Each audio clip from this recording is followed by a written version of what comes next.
What's going on, guys? Welcome back, and today we are going to be going over 10 more characters that were absolutely wasted. However, this time I will be covering the Bumblebee movie and Rise of the Beasts as well. So let's get straight into this with our dishonorable mentions, which go to Jolt, the Wreckers from Dark of the Moon, Megatron from The Last Knight, and Devcon. These guys just missed out on being on the list simply because they either got a decent fight scene and voice lines, they were not meant to be anything major in their films with Devcon, or they were an afterthought and so could not be given as much screen time as they deserve in Jolt's case. But anyways, let's get right into our top 10 now, with number 10 going to Transit from Rise of the Beasts. And I know what you must be thinking, hang on a sec, Transit never appeared in the film. And to that, I say, that's the point. Transit was supposed to show up at the start of the film, where he would have a brief fight with Optimus Prime before being killed off. This entire scene was highly sought after by the fans and had some major hype behind it once we found out it would be included in the deleted scenes for the film in its special edition. And I think the reason why everyone, including myself, was so hyped to see this scene is because Transit was marketed for the film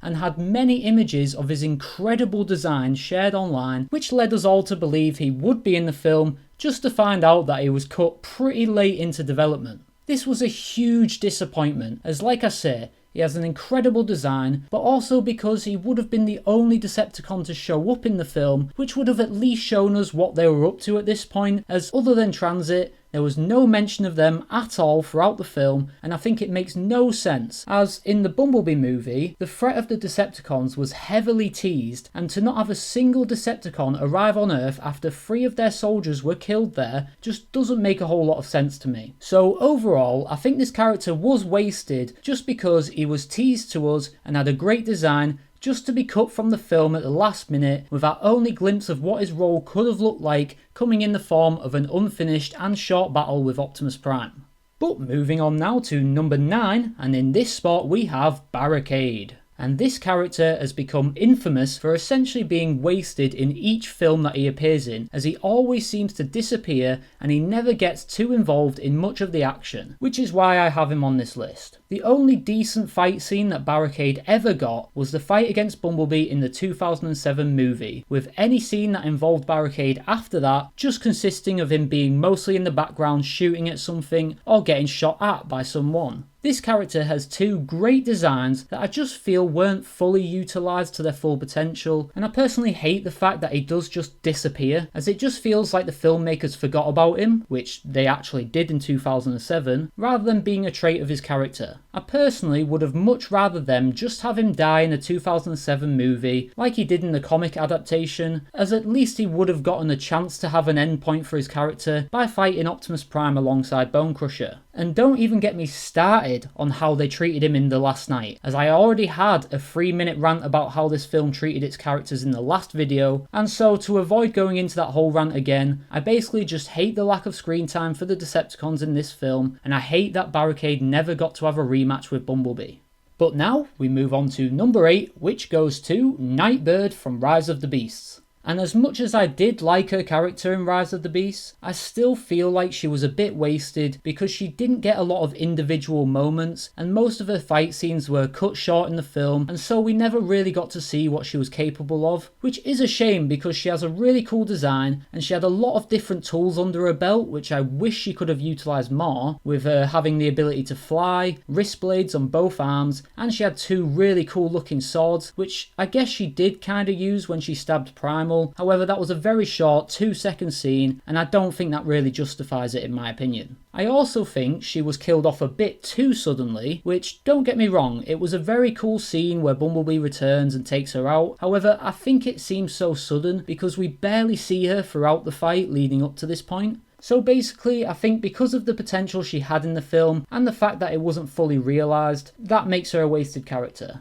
So next up is our number 7 spot, which goes to Battletrap, also from Rise of the Beasts. And much of my points about Nightbird also apply here, as I feel that Battletrap had a great design and definitely had the potential to be a really tough foe to take down, just for him to be sliced up and taken out really quickly and really soon into the battle. And to be honest, I have no idea why both him and Nightbird were taken out so soon into that battle, as they were 2 out of 3 of the main villains of the film, and so with both of them being taken out almost straight away, it just led to the rest of the battle just consisting of the Autobots fighting a bunch of drones, which kinda takes away some of the fun, as I feel like Battletrap could have been the one to hold off the Autobots while Scourge battles Optimus and Noah, and it could have allowed for some really cool and creative scenes where the Autobots have to deal with him for the majority of the battle. But I will say that, like Nightbird, I still really like this character in the film, but I just wish that he had a bit more of a presence in that final battle rather than being taken out really easily and pretty much straight away.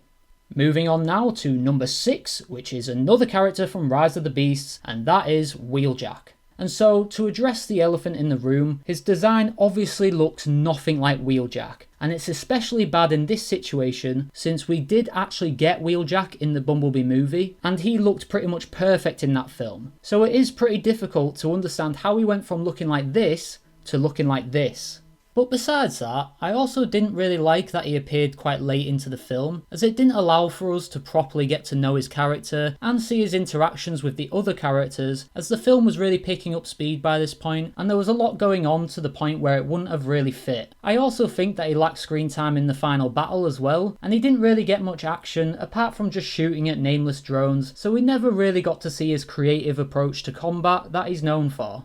So we have now reached the top 5, with number 5 going to Drift from Age of Extinction and The Last Knight. Now, I know I put him in the dishonorable mentions for the last video, but upon taking a closer look, I began to realise that this character was really tossed aside and was never given proper treatment in both the films that he appeared in. Now, granted, I did like him in Age of Extinction, and he did get a reasonable amount of screen time in that film, but to be fair, most of that screen time was during the beginning and midpoint of the film, whereas in the final battle, he literally got one scene where he cuts up a couple KSI drones, and then he's just relegated to protecting the bridge with Crosshairs and the Dinobots. This isn't great for the character, but it only gets worse when we take a look at The Last Knight, as in this film, I would not blame you at all if you completely forgot that Drift even existed. Yes, fair enough, he did at least get a kill on a Decepticon, and he did get a fair few voice lines in the scrapyard, but as for the rest of the film, that's basically it, as he gets completely cut from the final battle alongside Crosshairs, and that just doesn't sit right with me at all. I hate the fact that we were introduced to these Transformers that actually had full-blown personalities and distinct characteristics, just for them to barely get any action and be essentially forgotten about for no reason at all. I really wish that we got to see more of Drift, as he was my favourite of the new Autobots, and I was really excited to see him in action, just for me to then be disappointed when I realised that he was basically cut from both final battles, which therefore makes him a wasted character. So next up, in our number 4 spot, we have Cliffjumper from the Bumblebee movie. And this is probably going to be a short one, as I basically just think it was a waste to use up the character of Cliffjumper like this. To be fair to him though, he did at least go out with honour, as he did refuse to give up information to Shatter and Dropkick, but at the same time I would have much preferred to see Cliffjumper be in the main cast of a Transformers film, as he is a great character that is properly developed in G1 and the Cybertron games, and so to see the potential for this character be cut in half like that was just a bit of a letdown, and I really do feel sorry for those of you who are massive Cliffjumper fans, as you've really not had a great time with his iterations in the last decade. And so I feel like you guys would definitely understand why he takes a number 4 spot on this list. But moving on now to our number 3 spot, and that goes to Blitzwing from the Bumblebee movie. And this character was absolutely butchered and then completely wasted.